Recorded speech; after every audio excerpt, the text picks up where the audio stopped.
In the era of silent films, directors typically shot on a 35mm film, which rendered a 4:3 aspect ratio.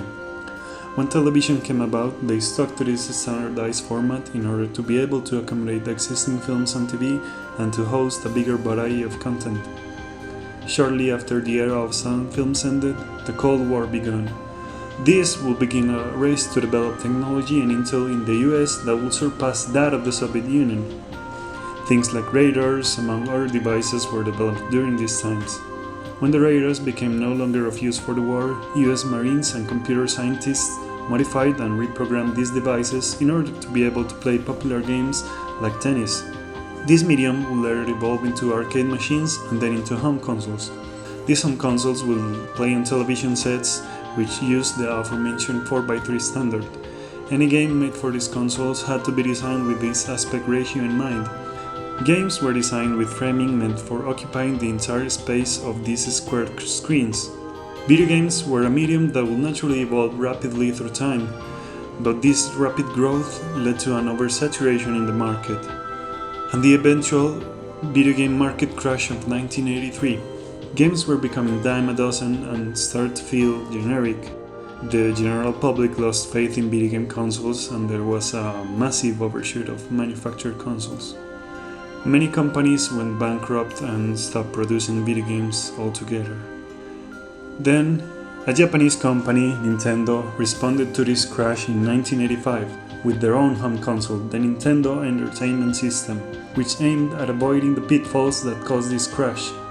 It was an incredibly successful attempt, since the console sold extremely well and it restored the faith in video games as a viable and important artistic medium.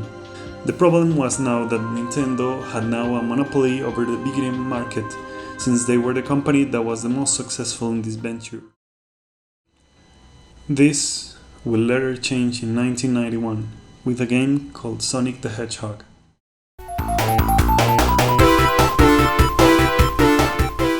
Sonic the Hedgehog came out for a console called the Genesis on the 23rd of June of 1991 by a company called Sega. It would not be far-fetched to say that this console and its Bluebird franchise were responsible for dethroning Nintendo of its monopoly. Part of Nintendo's success was due to having a great mascot that represented the company. In their case, it was Mario, and we all know who Mario is. In response, Sega put out a character design contest for children in order to create a new mascot for the new flagship game. The winner of this contest was a drawing called Mr. Needle Mouse, who would later become Sonic. This character was a loud and direct response to Nintendo's Mario. The character that Nintendo designed was meant to be charming, lovable, and friendly. Sega's response was a character that aimed at a cool, careless attitude, looking to appeal to slightly older audiences.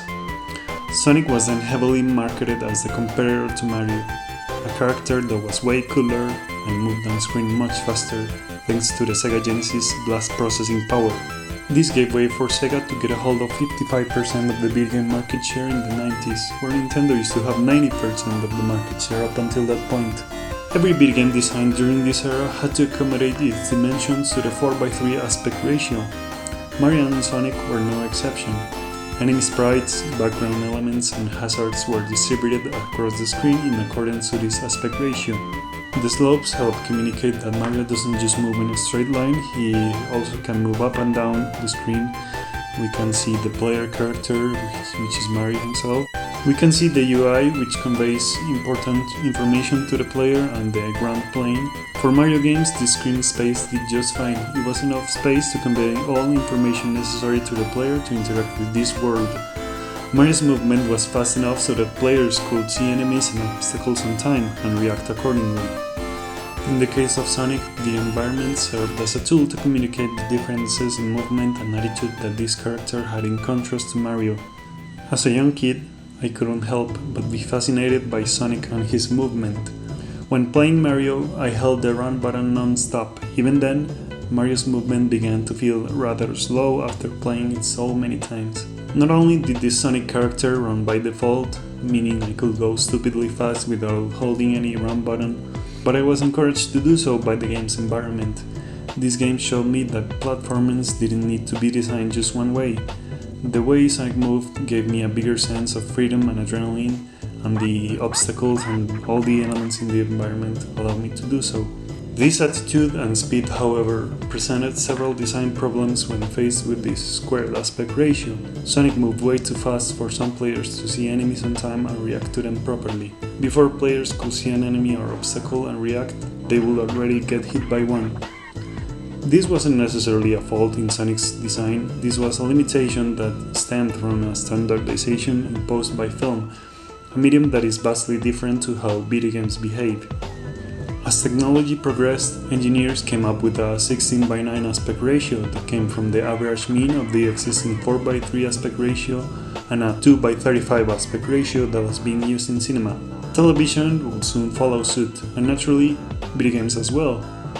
However, interest in two-dimensional games drastically waned, and the only Sonic the Hedgehog video games that will make use of this newfound screen space were 3D entries, and oftentimes they didn't make much use of the screen space. Since much of the action was happening at the center of the screen, I can say that I care very much for many of the 3D Sonic entries. The design aspects and flow of this character always made more sense to me in a 2D environment, because seeing what's ahead of you is really difficult when a character is moving forward in a 3D space and they're blocking the view of what's in front.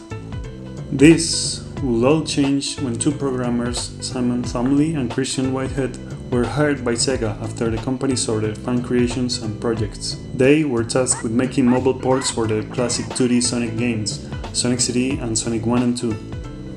Since mobile phones were adjusted to this 16:9 aspect ratio that was previously established, the programmers had the ability to re-engineer the game into a widescreen resolution. Suddenly, the design and compositional aspects of Sonic made much more sense with this extra space. Players could react accordingly to obstacles and see them in time while still moving fast.